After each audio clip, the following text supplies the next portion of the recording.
Under the blinding lights of Los Angeles, two warriors stood in silence before the storm. The crowd's roar thundered through the arena, echoing off the walls like rolling waves of anticipation.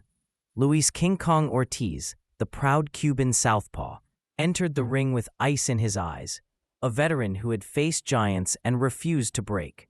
Across from him stood Andy the Destroyer Ruiz Jr., Mexico's first heavyweight world champion, the man who shocked the world by dethroning Anthony Joshua. Now, heavier, wiser, and determined to redeem himself, Ruiz carried not just his nation's pride, but the weight of his own redemption. When the bell rang, the opening round was a chess match wrapped in violence. Ortiz's jab flickered like a whip, probing, testing. Ruiz, calm behind his guard, watched every move, his hands twitching like coiled springs. Then, in a flash of speed that defied his frame, Ruiz countered, a sharp right that rocked Ortiz's head back. The crowd gasped. This wasn't the slow heavyweight many remembered. This was a predator rediscovering his rhythm. Both men circled, cautious yet dangerous, feeling the tension build as the first round ended with respect but no relief. The second round erupted in chaos.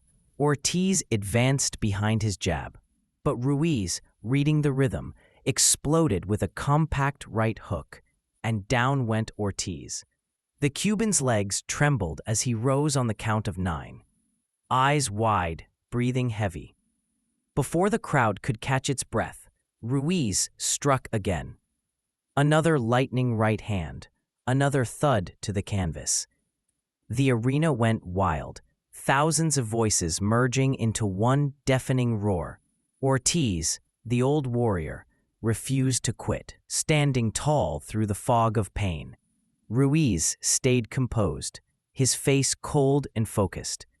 The destroyer had tasted blood, but chose patience over recklessness. Ortiz's pride forced him to survive the round, but Ruiz's message was clear. His speed and precision were back. The Mexican warrior wasn't just fighting an opponent. He was fighting doubt, criticism, and the ghosts of his past. As the bell rang, Ortiz returned to his corner shaken, while Ruiz sat calm, his eyes burning with belief. The middle rounds turned into a battle of wills. Ortiz adjusted, fighting behind his long jab, keeping Ruiz at bay, forcing him to think before engaging. His southpaw stance caused awkward angles, but Ruiz adapted, slipping, countering, waiting. Each exchange was a test of timing, Ortiz's experience against Ruiz's explosiveness. The crowd held its breath with every feint, every near miss. Then, midway through the 6th, Ruiz stepped in and landed a short, devastating right hand that sent Ortiz crashing down once again. It wasn't wild, it was surgical. Ortiz hit the deck hard, right on his head, blinking through the haze as the referee counted. Somehow he rose again, battered, defiant, unbroken. 3 knockdowns now, and still he fought on. Ruiz, though, stayed patient, stalking rather than swarming, knowing one clean counter could end everything. The destroyer's timing was razor-sharp, his rhythm steady. Ortiz showed the grit of a veteran, but the fight had begun to slip away from him. Each round told the same story. Ortiz fighting with courage, Ruiz answering with control. Under the lights, 2 different generations of heavyweight warriors were leaving pieces of themselves behind. As the rounds wore on, fatigue became the third opponent in the ring. Sweat poured, gloves grew heavy, and the crowd's energy rose with every exchange. Ortiz's face was marked, but his heart refused to fade. He pressed forward, throwing his left hand with desperate precision, trying to find one moment of magic. Ruiz, calm as ever, answered with short, sharp combinations, nothing wasted, every punch deliberate. The 9th round was a war of endurance. Ortiz jabbed, Ruiz countered. Both men were breathing hard, their movements slower but still dangerous. The destroyer's right hand continued to land, thudding against Ortiz's guard and temple. For Ruiz, This was more than a fight.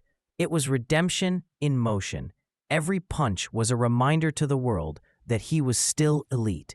Ortiz, though beaten, kept his composure, his eyes burning with stubborn pride. The crowd could feel the respect building between them, not spoken, but earned through pain. Two men from different worlds, united by the same unbreakable code: never surrender. By the championship rounds, the fight had become a test of heart more than skill. Ortiz needed a knockout, and he knew it. He marched forward, his legs heavy, but his spirit unshaken, throwing everything he had left. Ruiz met him with precision: jabs, counters, right hands that snapped the head back of the Cuban giant. Still, Ortiz refused to fall again.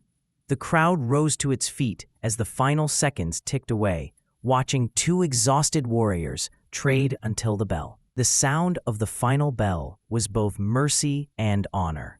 As they stood chest to chest, their faces swollen and their gloves lowered, the respect between them was undeniable. The announcer's voice boomed through the arena, all three judges in favor of the winner: Andy, the Destroyer, Ruiz Jr. The crowd erupted. Ruiz raised his gloves, eyes glistening with emotion. For him, this wasn't just victory. It was redemption, a return to purpose. Ortiz bowed his head, a warrior who gave everything, under the lights of Los Angeles. Both men had proved one truth: champions are not defined by belts, but by the courage to keep fighting when the world doubts you.